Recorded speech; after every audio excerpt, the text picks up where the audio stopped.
Another interesting reference to the people of Cush is Moses' wife. Look at this 17th century painting by Jacob Jordaens. You'll immediately notice that his wife is of African descent. In the Book of Numbers, we learn that she was a Cushite woman. While the kingdom of Cush historically can be found in Sudan and South Sudan, some references to the land of Cush seem to refer instead to Ethiopia. The Bible also calls the kingdom Sheba. Welcome back to my channel, or welcome to my channel. My name is Utikas if you are new, and yeah, without wasting any more time, let's get to the video. The Bible I'll be using is the New Revised Standard Version, which is used in academia and biblical studies. That means I won't be using the Book of Mormon. Sorry, America. Alright, that wraps up my overly detailed disclaimer. Hopefully I prevented any political and religious flame wars from erupting in the comments. Okay, let's get going. I'll be starting in the Middle East, the geographical region where the Bible originally came from, beginning with Israel. Perhaps unsurprisingly, this country is, by far, the most mentioned in the Bible. In Hebrew alone, the word Israel is used 2,485 times. Makes sense, it's where almost all of the Bible stories are set. There are so many biblical names that can apply to this region, from Canaan, Samaria, and Judah. And there are other territories like Gaza and Philistia that represent the modern state of Palestine. Moving eastwards, and we have Mesopotamia, the land between two rivers, a land that's today known as Iraq. The fertile shores left by the Tigris and Euphrates gave rise to the ancient kingdoms of Assyria and Babylonia. Both appear in the Old Testament as Israel's larger, not so friendly neighbours. The Bible is full of various battles, invasions, and prophecies about these two kingdoms. In fact, it's believed that many biblical texts were written and compiled in Babylon, somewhere between 587 and 539 BC, a period known as the Jewish exile. As they lacked a homeland, the early Jews wrote down their stories and laws in captivity, which gave rise to the Torah. Speaking of rivers, next up is Jordan. Today, the River Jordan marks the boundary between the states of Israel-Palestine and the modern-day Kingdom of Jordan. This river has a very special status in the Bible. Joshua crossed it to conquer Canaan, and Jesus was baptized in it to conquer sin. In the Old Testament, the people who lived beyond the River Jordan were known as the Moabites. Sadly, the people who wrote the Bible didn't have very nice things to say about them. According to the book of Genesis, the ancestor of the Moabites was the result of an incestuous love affair between Lot and his eldest daughter. It's fine, the Moabites wrote similar nasty stuff about the Israelites too. Travelling south is Midian, a region that's today known as Saudi Arabia. It's a dry and arid place, and famous for being the land in which Moses and the Hebrews partially spent their 40 years wandering the desert. The highlight of that journey had to be Moses receiving the 10 Commandments on Mount Sinai. Today, there's a bit of debate where that mountain actually is. Most believe it's Jabal Musa in Egypt, but there are 4 other contenders found in Saudi Arabia. It's still uncertain. But in the New Testament, the Apostle Paul says that the real Mount Sinai is somewhere in Arabia. So there's that. The question is, does that correspond to the borders of modern-day Saudi Arabia? If someone figures out the answer, there might be a certain lost treasure to be found. Up north we have Aram, aka Syria, and Lebanon, aka Lebanon. Like Israel, Lebanon is one of the few countries whose name is preserved in the Bible. Since ancient times, the region has been famous for its trees, most of all cedar trees, which were reportedly used to build King Solomon's temple. The cedar has since become Lebanon's national emblem, and even appears on its flag. Further north, we have Turkey. In the Bible, this region is given lots of different names, none of which are Turkey. From Cappadocia, Anatolia, the land of Hatti, Sicilia, Phrygia, to Pontus. In the book of Acts, it's simply known as Asia, not to be confused with the continent Asia. This version is Little Asia, or Asia Minor. Now for something a little mysterious. The land of Ararat. In the Old Testament, it's described as being a distant mountainous region, famous for being the place where Noah's Ark landed after the flood. Biblical scholars believe that Ararat is the Hebrew version of Urartu, a kingdom which corresponds to ancient Armenia, a kingdom which in 300 AD became the first state to officially adopt Christianity, a decade or so before the Roman Empire. The final Middle Eastern country I haven't yet mentioned is Iran. Historically known as Persia, the Bible celebrates this nation for ending the Jewish exile and returning Israel to its homeland. The book of Isaiah gives a special shout out to its king, Cyrus the Great. He is given the title Anointed One, or Messiah.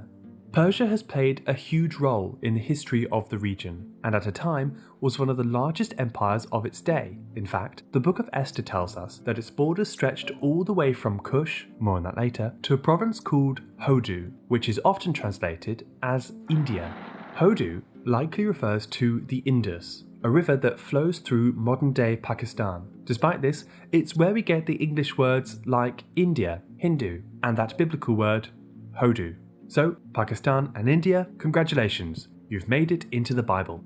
There may be another ancient reference to India in the Bible. In the book of Kings, King Solomon not only imports cedar trees from Lebanon, but also receives a shipment of gold, silver, ivory, and monkeys from the land of Ophir. These exotic treasures have led scholars to believe that Ophir is in southern India, or potentially even Sri Lanka. It might seem far out, but these areas have always been wealthy trading ports, famous for exports of sandalwood, precious metals, spices, ivory, and potentially even monkeys. The biggest candidate for the biblical Ophir is Puvar, a bustling port at the tip of South India. Wherever Ophir is, it's a long way from Jerusalem, that's for sure. And that about wraps up Asia. Here are the regions the Bible references so far.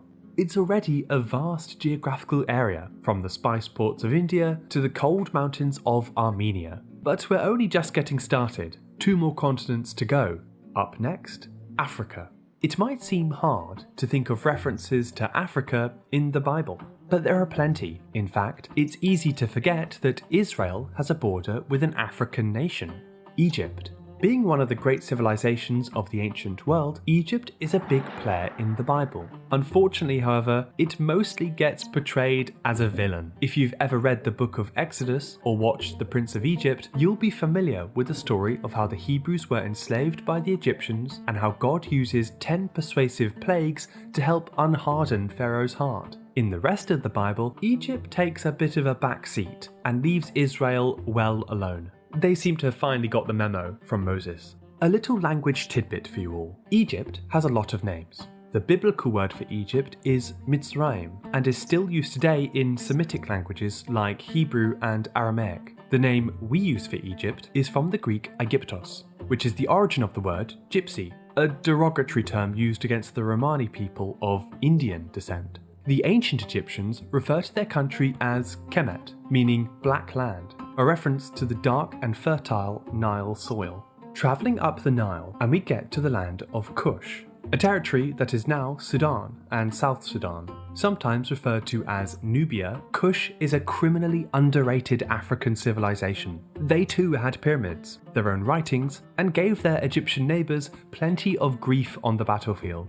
The Bible contains plenty of references to the land of Kush, one of which I've already mentioned. According to the book of Esther, it was the westernmost province of the Persian Empire, although in reality, Persia didn't hold on to this region for very long. Another interesting reference to the people of Kush is Moses' wife. Look at this 17th century painting by Jacob Jordaens. You'll immediately notice that his wife is of African descent. In the book of Numbers, we learn that she was a Kushite woman. While the kingdom of Kush historically can be found in Sudan and South Sudan, some references to the land of Kush seem to refer instead to Ethiopia. The Bible also calls the kingdom Sheba. You may be familiar with the famous Queen of Sheba, who visits King Solomon's temple after hearing rumours about its splendour. To Ethiopian churches today, the Queen of Sheba has a very prominent role. The Ethiopian National Chronicle, the Kebra Nagast, traces the country's royal line back to the Queen of Sheba and King Solomon. It's difficult to know where exactly the Kingdom of Sheba is today, but it probably was a territory that existed along the borders of modern-day Ethiopia, Eritrea, Djibouti, and even possibly across the sea into Yemen. Wow, 4 countries and 2 continents in one. We complete our African nations in the Bible with Libya, whose provinces get a brief mention in the New Testament. Our biblical map is really starting to take shape, but there's one continent left to visit: Europe. By the time of the New Testament, the region of modern-day Israel-Palestine belonged to the Roman Empire. During this Pax Romana, the empire connected the entire Mediterranean with a network of busy shipping channels, something that the early Christians used to their advantage. Shortly after the death of Jesus in Judea, Christian communities began to spring up in coastal towns along the eastern Mediterranean, particularly in Greece. The Apostle Paul's many epistles were addressed to these Greek communities, whether that be to the Corinthians at Corinth, the Thessalonians at Thessaly, or the Philippians at Philippi. Greece became an early hub for Christianity, and Greek swiftly became the language of the New Testament. And then came Italy, or more specifically, its capital. Despite a few references to the province of Italia, Rome and the Romans are mentioned many times throughout the New Testament. There's even a book called Romans. The Eternal City would become pivotal in Christianity's status as a world religion, and for many people, Rome and Italy is the heart of the religion today. The New Testament references many smaller provinces that can be linked to the countries of Europe today. There's Cyprus, Dalmatia, which would become Croatia and parts of Bosnia and Herzegovina, Macedonia, which is in parts of Greece and modern-day North Macedonia, Scythia, which at that time would have referred to Romania and Bulgaria. There's even a reference to Spanian, which is likely Spain, and Portugal too, if you're feeling generous. In fact, Spain might feature in the Old Testament too. In the famous story of Jonah and the whale, the prophet attempts to flee God's presence by sailing west to Tarshish. Scholars believe that Tarshish may be Tartessos, a vibrant port city in the south of modern-day Spain. At the time, it would have been seen as the edge of the known world, so would have been a fitting place for a hapless prophet to sail in an attempt to flee God. The last place on our map is potentially the most controversial, and that's France. It's controversial as it appears in a book that's not accepted in all versions of the Bible. In the Book of Maccabees, there's a reference to a tribe known as the Gauls. The Gauls were a Celtic people that lived in modern-day France.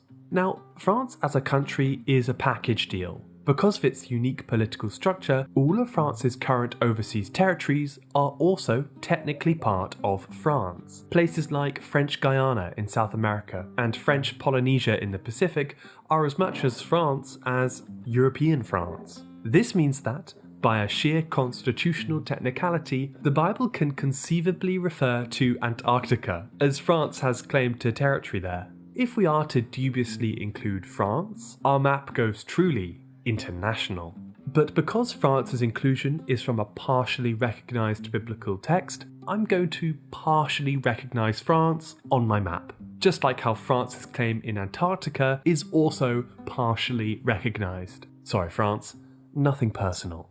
There we have it, a map of every country that the Bible references. Is your country there? If not, should your country be on there? I'd be curious to hear whether the eastern land of Sinim, mentioned in Isaiah 49:12, could be a reference to China. Of course, this map is heavily caveated by the fact that almost all of these countries did not exist when the Bible was written. But shout out to Egypt, Lebanon, Israel, Persia, Cyprus, Greece, Italy, and Spain that still exist today, or at least go by the names that appear in the Bible. This map is a big improvement to the one that often gets circulated online, even if I say so myself. For one, it has neat references down the side. Feel free to screenshot my Bible-accurate version and share it around. I have a high-resolution one in the description down below. When you look at this map from a distance, you'll notice how the majority of mentioned countries are in the Middle East. This makes sense. The Bible was written in this region. The biblical writers had lots to say about their close neighbours to the north, east, and south. But the biblical writers also knew of lands outside the Middle East, from the rich African kingdoms of Kush to the exotic maritime ports of ancient India and potentially Sri Lanka, regions that lay on the periphery of the known world. The map stretches over a massive area. It's astonishing to think that the biblical writers were even faintly familiar with these places. One explanation for this is ancient trade routes. You may have noticed that many of these exotic lands are mentioned in the story of King Solomon's temple, and how precious raw materials were imported from faraway places, from the strongest Lebanese cedars to the finest Indian ivories. The temple was so luxurious, it was even talked about as far away as Ethiopia. It doesn't even matter whether King Solomon was even real. We know these geographical regions exist today, and the biblical writers seem to know of them as well. Used as a historical document, the Bible is a snapshot in time into the surprising world of early trade. Finding real-world locations in the Bible reveals just how connected the ancient world was. These biblical people knew about their neighbours, both near and far, even if it wasn't mapped out as extensively as it is today. Come for the biblical history, stay for a lesson in geopolitics and early trade. Who'd have thought? So those are countries mentioned in the Bible. Yeah, I did not have much to say about this video. I did not want to stop it so we could see the video without any interruptions. And yeah, I never knew that so many locations were mentioned. And they are Armenia, Bulgaria, Croatia, Cyprus, Egypt, Ethiopia, France, Greece, India, Iran, Iraq, Israel, Italy, Jordan, Lebanon, Libya, North Macedonia, Pakistan, Palestine, Saudi Arabia, Sudan or Southern Sudan, Spain, Syria, Turkey. And yeah, I never knew, but it's interesting. Yeah. And I link down this video. You can go check them out. He has a lot of fun content there, and yeah, it's crazy how they were able to map the world as they did back in those days, especially when it was so hard to travel, and very few people did.